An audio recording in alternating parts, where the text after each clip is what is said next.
Semuanya apa kabar? Semoga selalu baik ya. Pada kesempatan kali ini kita akan belajar tentang suhu dan kalor.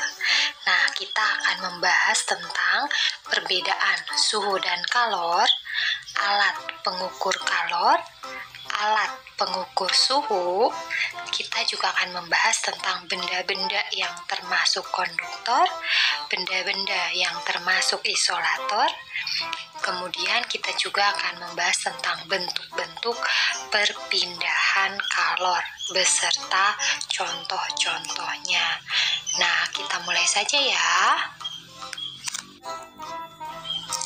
Nah, pertama kita akan membahas tentang apa perbedaan antara energi panas atau kalor dengan suhu.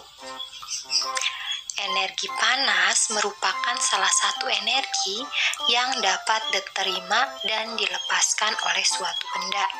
Sedangkan suhu adalah besaran yang menyatakan derajat panas suatu benda.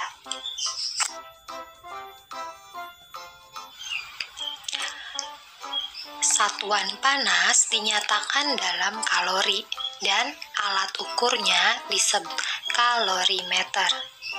Satuan suhu yang digunakan di Indonesia adalah derajat Celcius, sedangkan di beberapa negara lain menggunakan Reaumur, Fahrenheit, dan Kelvin. Alat ukur suhu disebut termometer.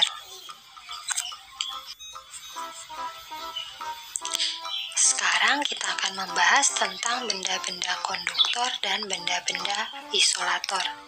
Benda konduktor adalah benda yang bisa menghantarkan panas dengan baik, sedangkan isolator adalah penghantar panas yang kurang baik.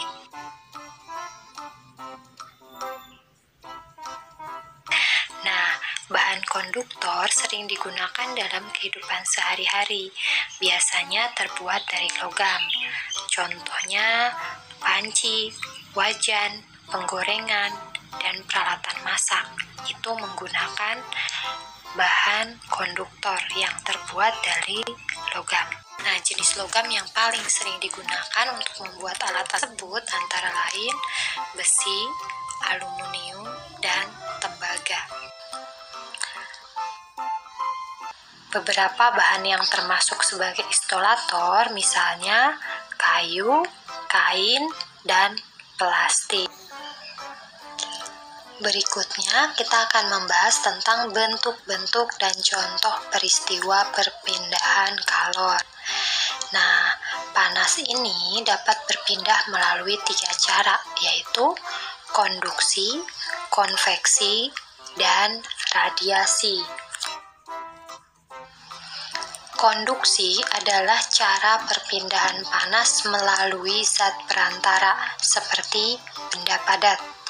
Contoh konduksi adalah panci logam yang panas karena diletakkan di atas kompor yang berapi, sendok yang dipanaskan, dan lain-lain.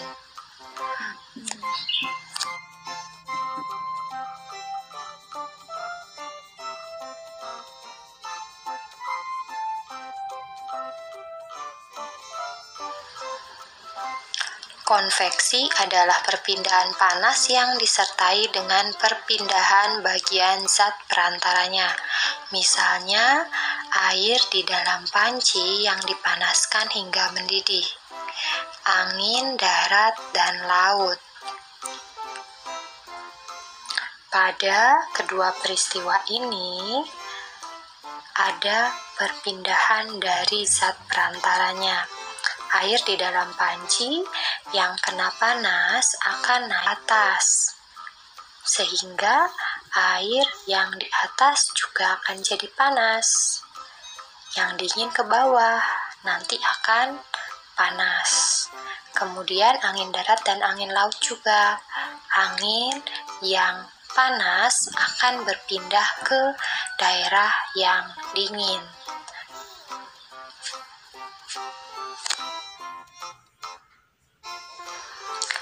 Radiasi adalah cara perpindahan panas dengan pancaran yang tidak membutuhkan zat perantara.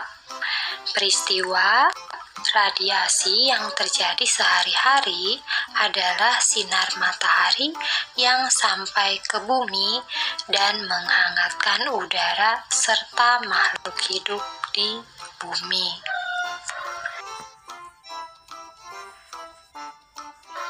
Nah, sampai di sini dulu pembahasan kita tentang suhu dan kalor. Kita akan ketemu lagi di video berikutnya. Dadah, sampai jumpa lagi.